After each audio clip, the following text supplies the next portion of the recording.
Uh, Welcome back. In this video, we are going to see about Java's magic called bytecodes. As I told before, this is a thing which makes Java different from other languages. So when you compile your C program, what you get is we call it as machine code, and which is machine dependent.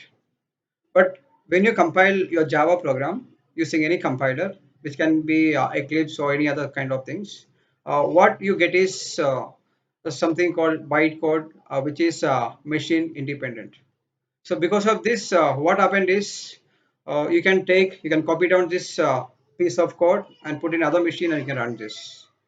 So because of this, we call Java is write once and no run anywhere. You can take this piece of code and write it anywhere, which will work on all the machines.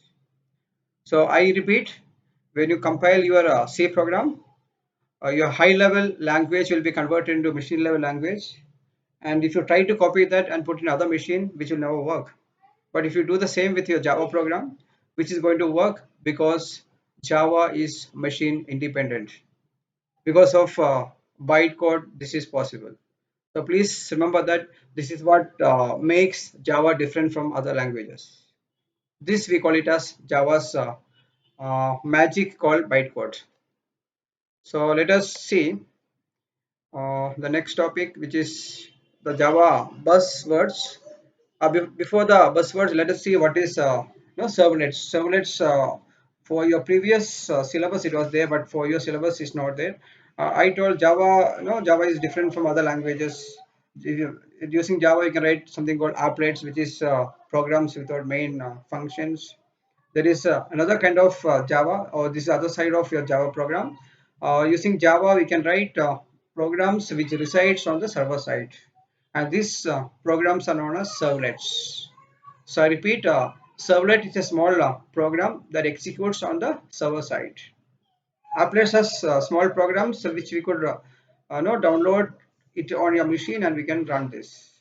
So there is so don't get confused with applets and servlets. Servlets always run on machines called servers. We cannot download this. Next is Java buzzwords. This question, no, almost every question paper they have repeated this. What is specialty about the Javas? I'll not be explaining all the things, but I no, I recommend, I request everyone to remember this. The first one is Java is simple, which is secure, portable. Portability is please remember portability is can be implemented in Java because of its bytecode. Next is object oriented. We have seen what is polymorphism, inheritance, all object oriented. This robustness, so which can sustain, which will not get break, which will not get damage. That is the meaning of robustness. And we have something called multi-threading. Multi-threading is something Uh, so it's something like your program will get divided into small parts, and each part is going to do a specific job that is called multi-threading. The coming units you're going to study that. Next is architectural neutral. This is again because of your byte codes, and it is interpreted, it's not compiled. Normally we don't compile our Java programs, you have to interpret this, and which gives the high performance. And this is distributed, you can distribute over the internet and you can download it, you can access on any machine, and you can use it as your native code, and which is dynamic. So I request everyone to remember this Java buzzwords. We have 8 to 10 words: simple, secure, portable, object oriented, robustness, multi-threading, architectural neutral, interpreted, high performance, distributed, and dynamic. So I request everyone to please remember this. Next is about the evaluation of Java. So please go through all these topics. This is will not be coming for your exams, but I request everyone to please remember when Java was invented, who invented Java, what is the specialty of Java before Java. Is there any language which is similar to Java? Please go through all the things. Uh, Next is about uh, yeah, small Java programs. how Java works, how we can write the programs in Java, the things. So normally, as I told in the previous classes, in the class and other videos, in Java, everything we should write in classes. So this is a small program they have written. Look at this class. You can give the class name. Then you have a public static void main. So this is every program should write in a inside the methods. So main is our main method. So open brace, close and close this. So this is about our main main method, and we have a class. I repeat, every piece of code in Java should be written in the class. So I don't think that you need much explanation about this. Um, this there's another program. Next is yeah. So there are two control statements in Java. One is if statement, other one is your for loop. So please remember this heading, because once in a while, no, once in exam they asked what are the two control statement, if statement. So if it's same as your if statement in Java, so this is the thing you can give your if condition. If the condition is true, you can give the statement for that. So for loop is again same as your for loop in C. So you have every for loop have three parts. You have to initialize, you have to check the conditions, and you have to go for the iterations.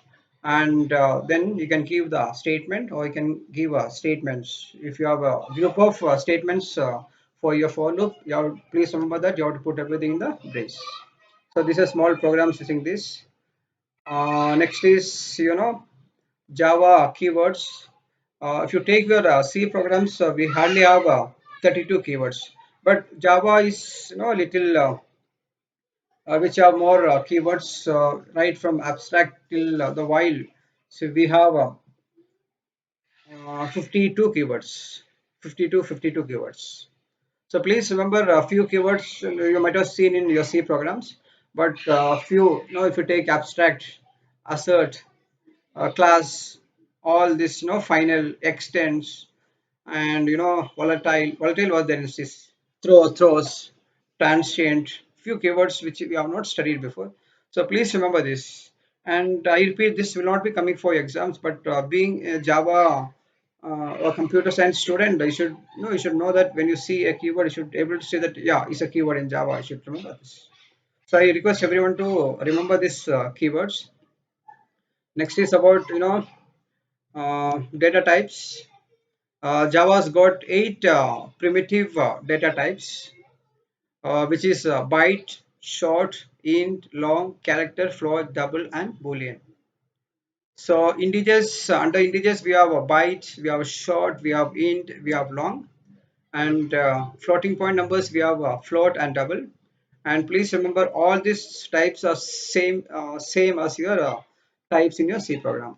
Let us see what is with integers. So integer takes uh, 4 bytes, which is nothing but 32 bits, and your long always double of your integer, which is 64 bytes.